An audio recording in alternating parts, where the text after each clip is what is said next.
much of a plan today, but and a lot of it I think would be fun just to take questions, and please ask questions whenever you want. I wanted to show you quickly something that I did, a little project that I did, because part of what I wanted to talk about is just thinking about things other than advertising, frankly, and which is good for you to do. But if your campaign appears on, nope, that's not supposed to be one magazine. I wasn't supposed to play that yet, sorry. I know it said play, but that's not what I wanted to do. This is what I wanted to do. I will play that eventually. Let's hope it doesn't happen now. Okay.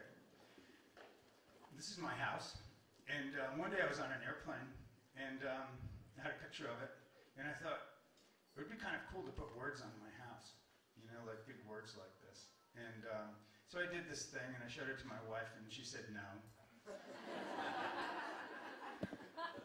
But I waited until she was away, and I did it.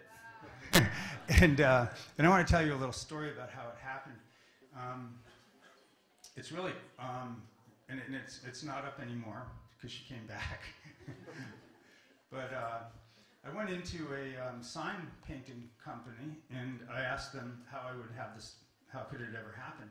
And he said, well, nobody paints letters like that anymore. What we do is we have a big digital laser cutter, and you can give me any typeface you want and any word you want, and I can make it in any size you want it. And it comes, and it'll be in this really thin acrylic that you can just put on the house, kind of like rub down type, if you've ever used that kind of stuff. You guys probably never have. But it's like enormous pieces of rub-down type. And that's the way they do these signs now. And so I got them all made, and I got a guy to come over with me, and we put them up together. So basically, what started out as a really handcrafted kind of traditional project immediately was turning digital already, because the things were laser cut in a digital cutter.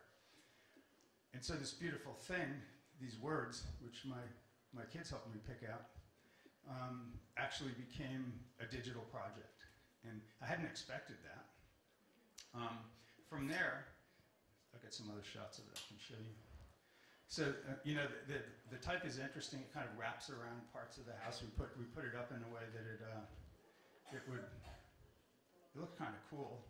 It actually created too much traffic in the neighborhood eventually, and I had to take it down because people would come by. But on the street, this sort of was like a big Harry Potter thing. You know, as you walk down the street, suddenly there was a house with words on it, and it was very odd.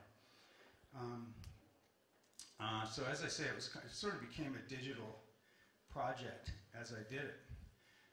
But after I put it up, a few friends came by and took pictures of it and so on. And I thought, well, it'd be fun to make a website for it, just so that other people could see it. So I made a website. It's called poemhouse.org. And it's still up. You can go see it. It's got a little movie of the putting up of the type. And it's got a comments section, of course, so that people can give you shit. And my neighbors, luckily, are not very literate on the web. So I put this website up. And it was an interesting thing that happened. At first, you know, I got a few comments, a few people visited the website, it was fine. And somebody said to me, well, you know, what you've got to do is you've got to put it on your Facebook page, you've got to tweet it, you've got to get it out there. And I was lazy about it, I never got around to it. But one night, you know, I was having a glass of wine, I went and put it on there and just said, I'm doing this thing. And suddenly, thousands of people came to this website. It was really an interesting phenomenon.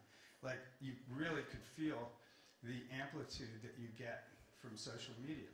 Like, suddenly, you know, I think in the end, nearly 100,000 people went to the website to see this stupid words on the house thing, you know? And, I mean, it kind of shows you, it was like the thing that we did the other night with Ben Stiller, where we raised $50,000 in 8 hours. I mean, it's an incredibly powerful medium. And it just shows you how something as old school as this, sort of a beautiful handcrafted type on a house, can become a digital project, and how it's amplified by digitizing it.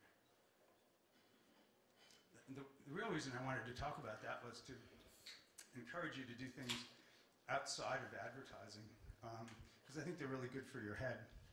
They get you thinking about things that are not just advertising, and they bring things into your life that are useful in your advertising and make it more human and funny, and it makes it better and makes it connect with people.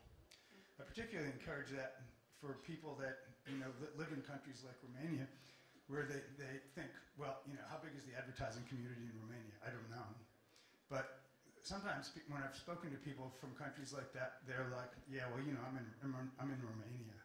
You're in the United States, or you're in England, or you're in a place where advertising is really a big thing, it's really popular, it's been there, there's a big heritage for it. How can I do this here? Well, I think the way to do it is to look around you and sort of feel your own country and use your native sense of humor, and don't try to be like the United States, don't try to be like England, don't try to be like another place. If you're from Mexico, use Mexican culture to do what you do, use Mexican humor to do what you do, and celebrate it. And so I think a lot of that stuff is actually very important to creating that kind of culture and creating advertising in places like that.